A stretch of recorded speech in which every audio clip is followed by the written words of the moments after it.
Care studentesse, cari studenti, buongiorno. Vi chiedo scusa per la qualità dell'audio di ieri, ma come vedete stiamo sperimentando diversi sistemi di registrazione. Penso che con YouTube potrebbe andare un po' meglio. Comunque, ne approfitto per fare un test, una prova di registrazione e poiché siamo proprio all'inizio del corso, ho pensato di fare un breve riassunto di quelle lezioni del 2 e del 3 marzo. Come procedere? Voi sapete che che il corso prevedeva e prevede diversi link, okay? Per farvi ascoltare le diverse varietà dell'inglese. Dunque, io vi pregherei di procedere in questo modo. Accendere il video, ma allo stesso tempo tenere sott'occhio le slide che caricherò. In questo modo potrete mettere pausa al video e guardarvi il video nel momento in cui io vi chiedo di guardarlo, perché utilizzando YouTube non posso far vedere i video degli altri per una ragione di copyright. Per quanto riguarda i commenti, vedrete che il video sarà probabilmente diviso in diverse parti, quindi vi invito o a mandarmi una mail se avete dei problemi, oppure mandatemi direttamente un commento sotto il video. Penso di aver detto tutto. Se vado un po' veloce semplicemente perché di nuovo è un riassunto. Ancora vi chiedo di iscrivervi al Moodle, all'aula virtuale, nel caso dovessero essere ulteriori comunicazioni. So, first chapter, we're going to talk about key topics in global English. And specifically, we're going to talk about the historical, social, and political context in which English has spread. So I said that from the British Islands, English moved to 75 countries where English is either L1, so the native language, or L2, the institutionalized language, so it's used by the government, school, and so on. But there are also other types of English that I'm going to introduce in a while.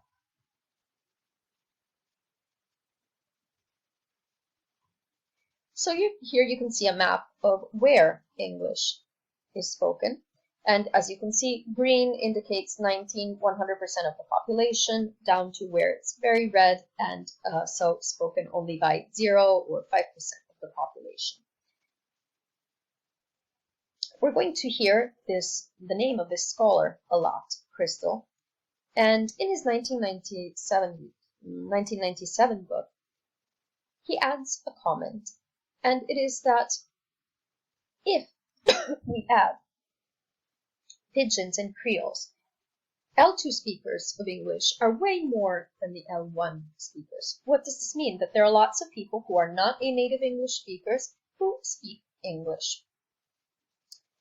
To these groups, we have to add English as a foreign language.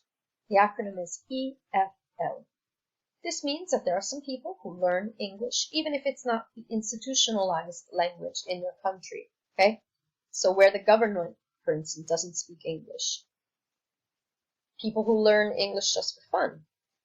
And this is definitely different from the acronym ESL, okay? English as a second language means that it's used by the government. Plus, we have to add those who speak it as a lingua franca, ELF.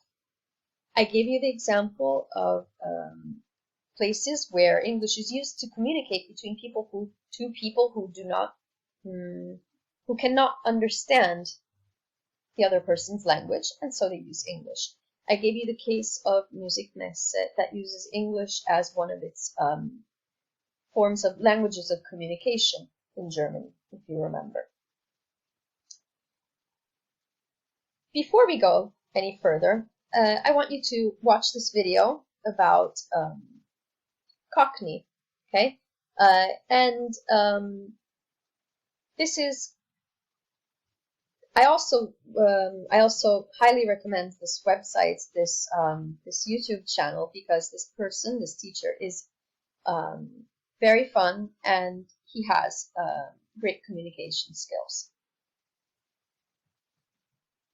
So now pause the video and go to this website that I indicate over here.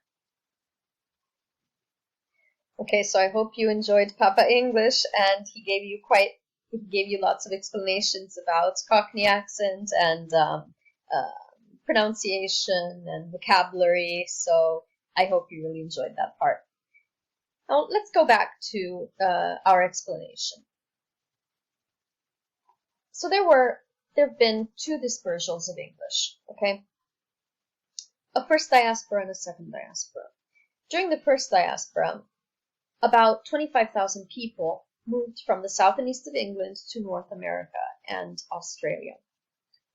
Also, during a second diaspora, there was the colonization of Asia and Africa, and this gave rise to a number of second language varieties that are sometimes called New Englishes or post-colonial Englishes.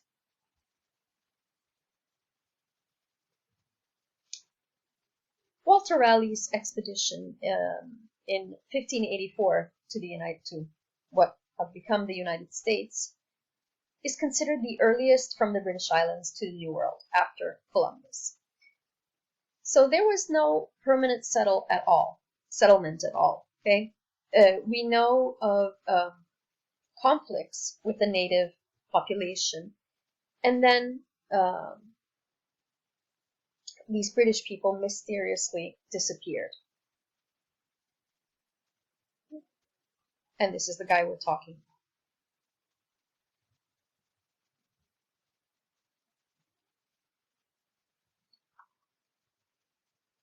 What happens from a phonetical point of view? 1607. The first permanent colonists arrived, and they settled in Jamestown, Virginia, bringing their rhotic R with them. Remember that I gave you the difference between an American accent that pronounces R, that means rhotic, like car or mark, whereas non-rhotic accents do not pronounce the R. It's something more along the line of caw and hawk, okay, or mark. And this is what happened. In 1607, people who moved to the United States, to what would have become the United States, brought their rhotic R with them. Whereas in 1620, Puritans and others from the Mayflower brought their non-rhotic R with them. And in some part of the population, perhaps if we are talking more about the older generations, there are cases of non-rhotic American dialects still in the United States. I'm talking about the area, some people in Maine, Boston, and so on.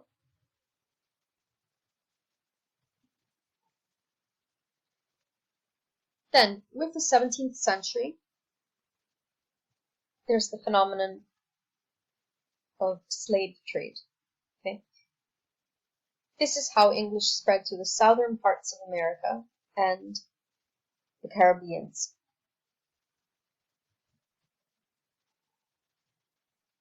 When slaves were brought from West Africa and exchanged on the American coast and in the Caribbean for sugar and rum.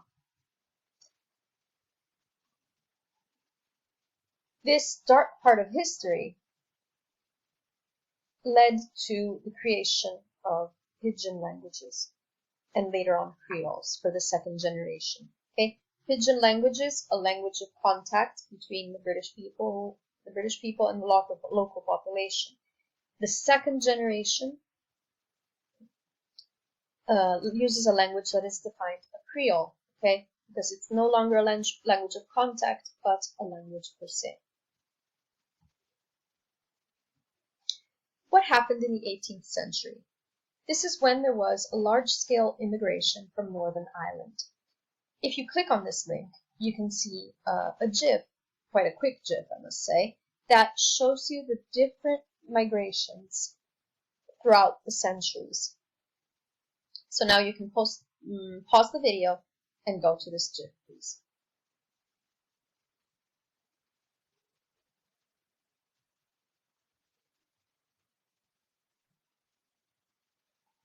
Okay, we're back. Then Australia, 1770s. This is when James Cook arrived to modern-day Queensland. And from the 1770s to 1852, around 160,000 convicts, people who were in jail, were transported to Australia from Great Britain and Ireland. Not only were there convicts, but also free settlers who decided to move to Australia, and this created a sort of dialect mixing with the local populations. Okay, this is where we are in the world. We're talking about this green area and the orange area.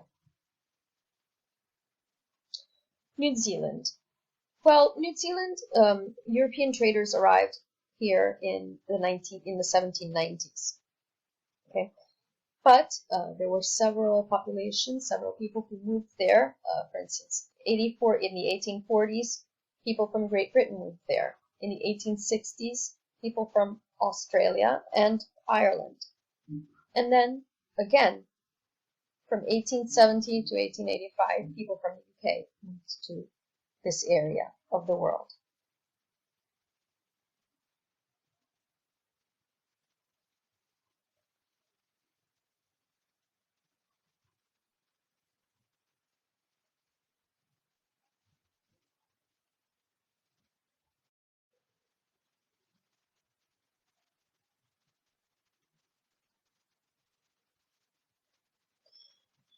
Okay, then what happened with the second dispersal?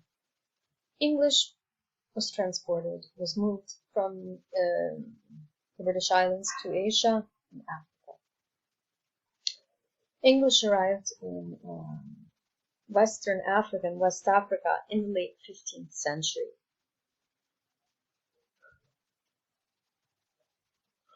We are talking about the areas of Gambia, Sierra Leone, Ghana, Nigeria, and Cameroon. There were no major British settlements in the area. Okay. English was used as a lingua franca among the indigenous population, so because remember that there are hundreds of local languages, and also between the local population and British traders. Talking about this area that you see here in red, Gambia, Sierra Leone, Liberia, Ghana, Cameroon, Nigeria.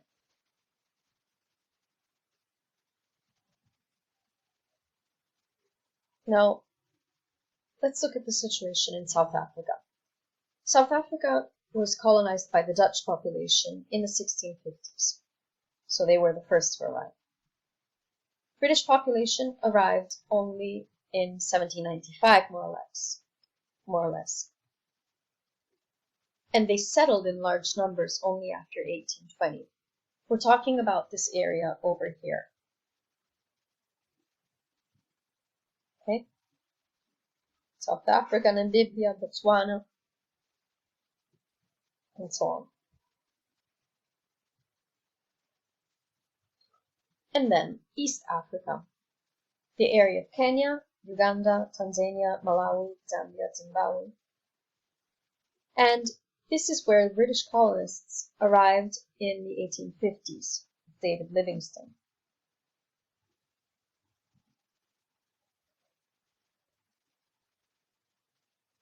We're over here.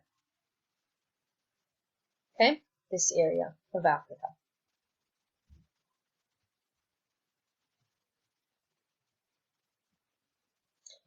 Even if most of these areas gained independence in the 1960s, English is still the official language in Uganda, Zambia, Zimbabwe, and Malawi. Plus, we have to consider that there are many people who speak English as their second language. However, Swahili is used more than English as a lingua franca in the areas of Uganda, Kenya, and Tanzania.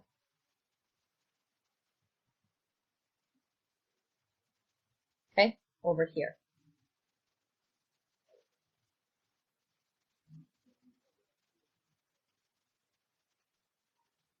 Okay, then, what happened in the 1750s? English was introduced in South Asia. We're talking about the area of India, Bangladesh, Pakistan, and Sri Lanka,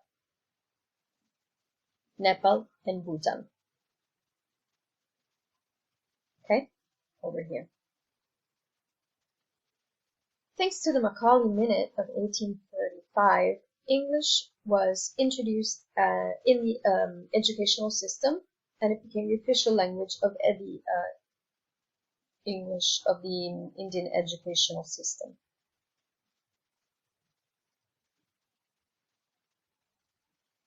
'18th century.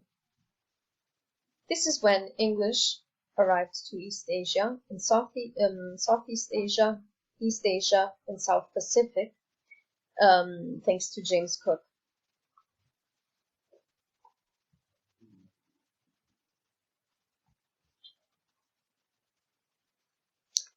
Okay, then what happened between 1750 and the 1900s? You have to notice that all the settlements of the first and second diasporas underwent three similar steps.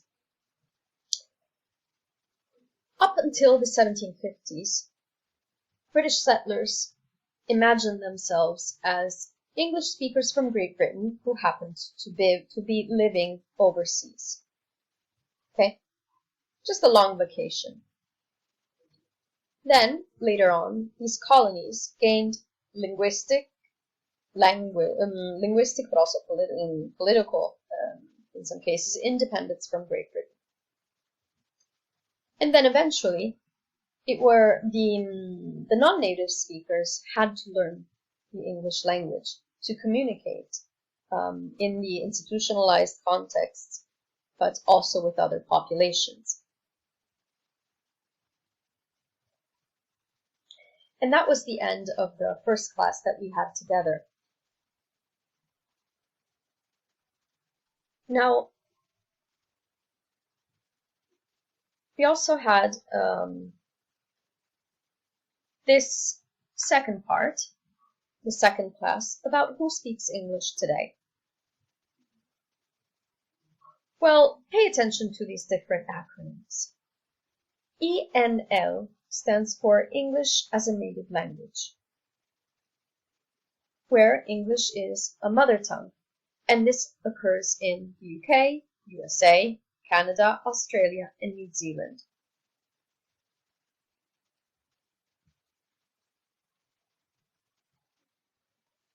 Then the second acronym that you have to learn is ESL, English as a Second Language. These are the cases of Bangladesh, Nigeria, Singapore, for instance. Okay? And then EFL, English as a Foreign Language. Again, this is the case of people who, for instance, learn English even if it is not the language used in their institutions, in their government, in their schools. And then the last acronym that we studied was ELF, English as a Lingua Franca. However, it must be said that the borders between these several types of English, these definitions, is quite blurry, and we'll see why in a second.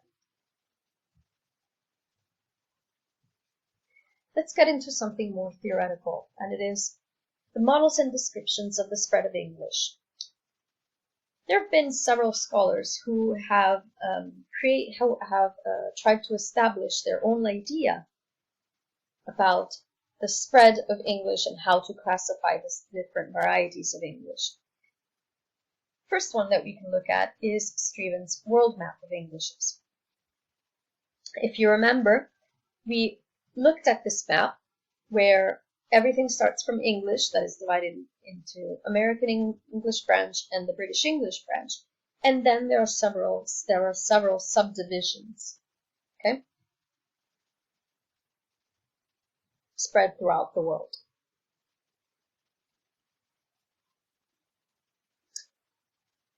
Your book is really focused on the 1970s, 1980s scholars, especially on Cashel, because he proposed a circular model of English. The first scheme, the Circle of World Englishes, is by MacArthur, and let me get up here a second. So everything starts from a world standard English that is divided into British, American, Canadian, Caribbean, West African, South Asia, East Asian languages. And then he gets further into details, further into the several varieties that belong to these subgroups.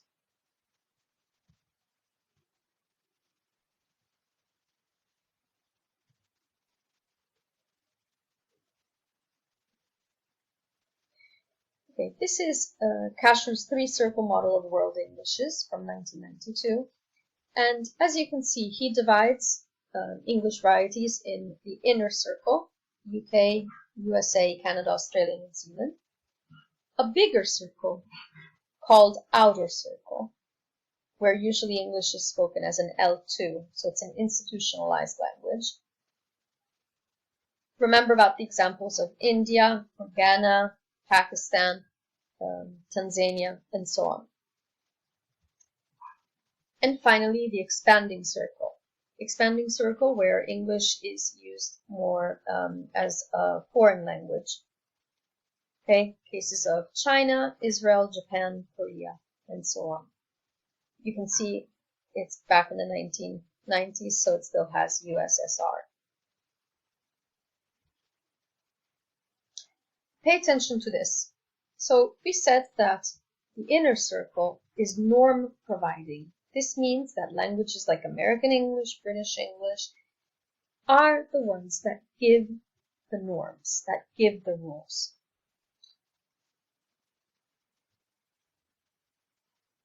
Okay, these guys over here. What happens with the outer circle? The outer circle is defined as the one that is norm developing. This means that the outer circle changes the rules, okay? It modifies the rules. It creates new rules. Whereas the last circle, the expanding circle, is said to be norm dependent, okay? Where English is spoken as a foreign language and not as a second language, for instance, this is where these people have to respect, they depend on the rules that are established by the inner circle. I gave you the example of Italian people who have to learn English. What do they learn? Do they learn, for instance, an Indian variety of English? No. They have to respect the rules that were established by the UK, British English, or American English, for instance. So that is what the concepts of norm providing, norm developing, and norm dependent mean.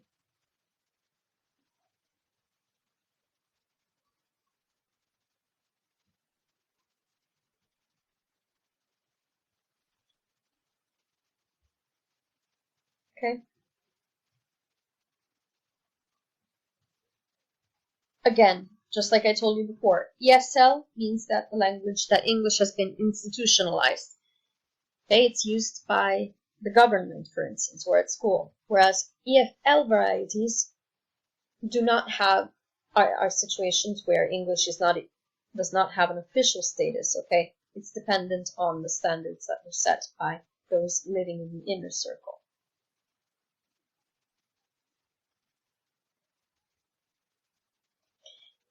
This model is more based on geography and history than the way people actually speak.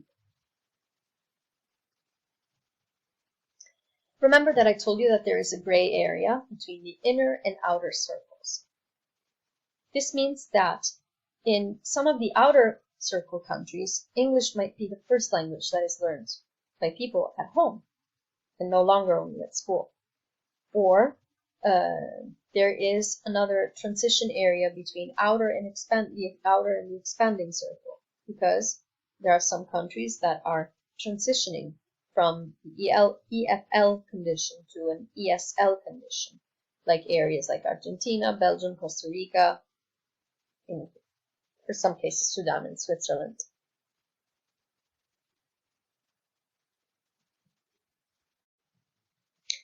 (8.3) Standard language ideology in the Anglophone world. In this chapter, I gave you a brief introduction to the concept of standard language. That is a variety of language that is considered to be the norm. It is usually the prestige variety, the variety that is spoken by a minority of people with power. Before we go any further, I want to introduce two concepts that are not described, that are not explained in your text. The difference between prescriptive grammar and descriptive grammar. What does prescriptive grammar mean? It basically means the rules of a language. Okay? Prescriptive grammar tells you what to say, how to say something properly, correctly. Whereas descriptive grammar analyzes how people actually talk.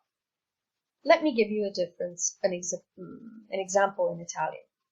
The use of piuttosto. Okay? In the last decade, people have been using piuttosto che, like a form of or. Prendo la macchina piuttosto che andare in bicicletta. According to prescriptive grammar, this form is incorrect.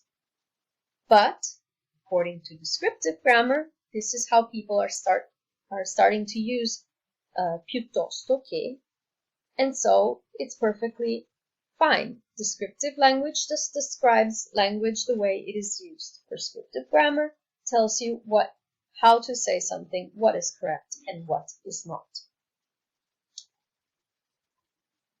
So now let's move forward to language standards. According to the scholar Hagen,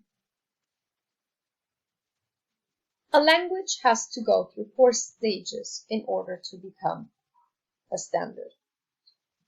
The passage of selection, codification, elaboration of function, and finally acceptance.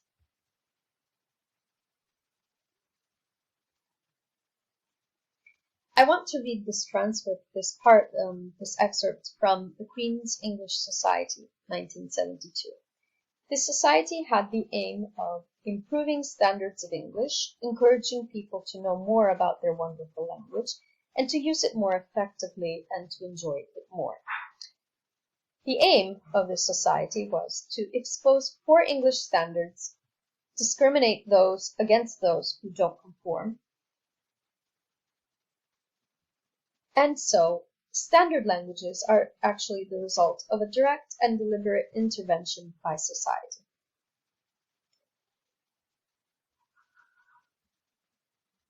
Remember what I told you about the elite situation. Now, first step, selection. These are the ways in which one variety is chosen, is selected over another, as the one that will be developed as the standard language. Take the case of Mercian in the East Midlands. That was favoured by the education of London after the royal court was established there following the Norman conquest. Okay, when we're talking about the East Midlands, it's that area that you can see here in yellow. Second step, codification. This means that the variety that is chosen to become the standard, has to be fixed, has to be arranged in grammar books and dictionaries. Okay, so you have to set some rules. Point 3, elaboration of function. This means that this standard variety has to be able to perform in a wide range of institutional and literary functions. Okay, it has to be usable. And finally, acceptance. It has to be accepted, but yes, but also it has to accept, it has to evolve and follow the times. Consider that the Oxford dictionaries add more or less 1,000 new words to the Oxford dictionaries online, okay? That's a web-based lexicon of current English. Every year, they add around 1,000 words.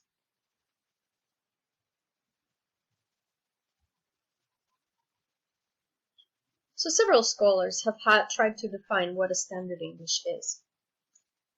According to some, it is the dialect of educated people who use it throughout the British Islands.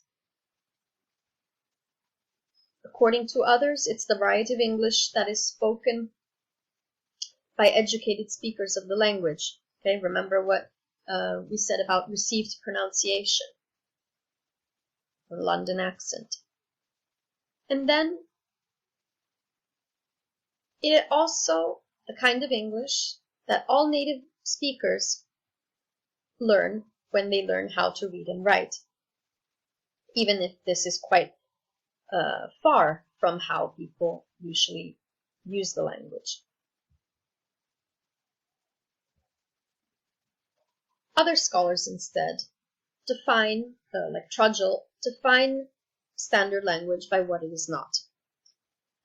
English is not a language.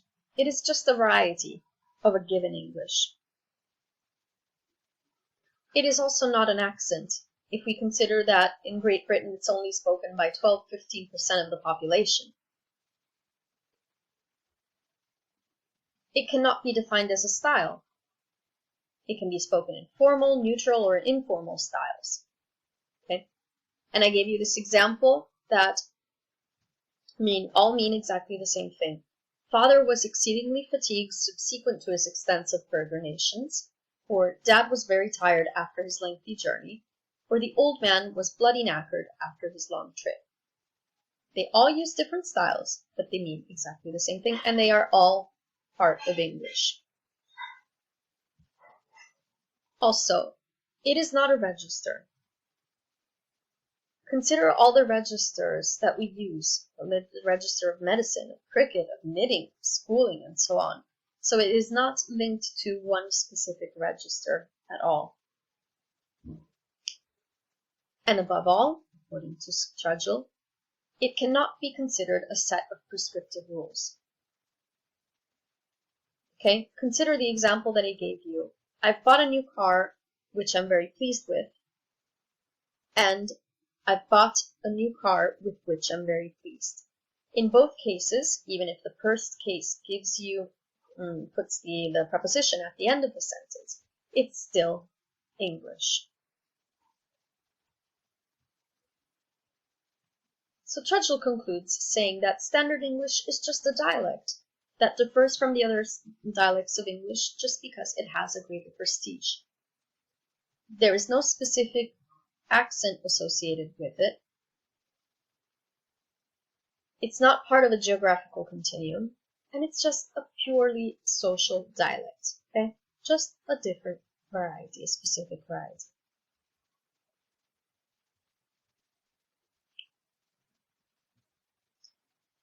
From this perspective, what are non-standard Englishes? Well, even if they have undergone a situation of codification in grammars and dictionaries, the outer circle Englishes, okay, the second circle, are still considered non-standard. They are considered as the result of a process of fossilization. And we will see what that means in the next class, because this is the end of the overview that I did, the summary, the overview that I did for the two classes that we had in our actual classroom. Now, last thing that I want to show you, you know that at the end of each class I add a song. In the first and the second class, first class I did Bohemian Rhapsody, and for the second class, Dance Monkey. So just like I did in class, I'm going to read the lyrics and then invite you to listen to the songs on YouTube. Is this the real life? Is this just fantasy? Caught in a landslide, no escape from reality. Open your eyes, look up to the skies and see. I'm just a poor boy, I need no sympathy, because I'm easy come, easy go, little high, little low. Any way the wind blows doesn't really matter to me. Mama just killed a man, put a gun against his head, pulled my trigger, now he's dead. Mama, life had just begun, but now I've gone and throw it all away. Mama, didn't mean to make you cry. If I'm not back again this time tomorrow, carry on, as if nothing really matters. Too late, my time has come, sends shivers down my spine, body's aching all the time. Goodbye, everybody, I've gotta go. Gotta leave you all behind and face the truth. I don't want to die. I sometimes wish I'd never been born at all. I see a little silhouette of a man. Scaramouche, Scaramouche. Will you do the fandango? Thunderbolt and lightning, very, very frightening me. Galileo, Figaro, Magnifico. But I'm just a poor boy, nobody loves me. He's just a poor boy from a poor family. Spare him his life from this monstrosity. Easy come, easy go, will you let me go? Bismillah, no, we will not let you go. So you think you can stone me, lapidar me, and spit in my eye? So you think you can love me and leave me to die? Oh, baby, can't do this to me, baby. Just gotta get right out of here. Nothing really matters. Anyone can see. Nothing really matters to me. So these were the first lyrics, and you can listen to the song on YouTube. For copyright reasons, I cannot play it from here. And then the song that we listened to in the second class, during the second class, is Dance Monkey. They say, oh my God, I see the way you shine. Take your hands, my dear, and place them both in mine. You know you stopped me dead when I was passing by, and now I beg to see you dance just one more time. I see you every time, and oh my, I like your style. You make me want to cry, and now I beg to see you dance just one more time. So they say, dance for me, dance for me. I've never seen anybody do the things you've done before, you do before. They say, move for me, and when you're done, I'll make you do it all again. I said, oh my God, I see you walking by. Take my hands, my dear, and look me in the eyes. Just like a monkey, I've been dancing my whole life. But you just beg me to see you dance just one more time. And then it repeats, repeats, and repeats. Okay, so this was just a quick overview. I hope everything's fine with it. And you can leave comments on YouTube or just send me an email. And I will prepare the class that we were supposed to have on Monday as soon as possible, hopefully within tomorrow morning. Thank you very much for listening, and I hope you all have a nice day. Bye.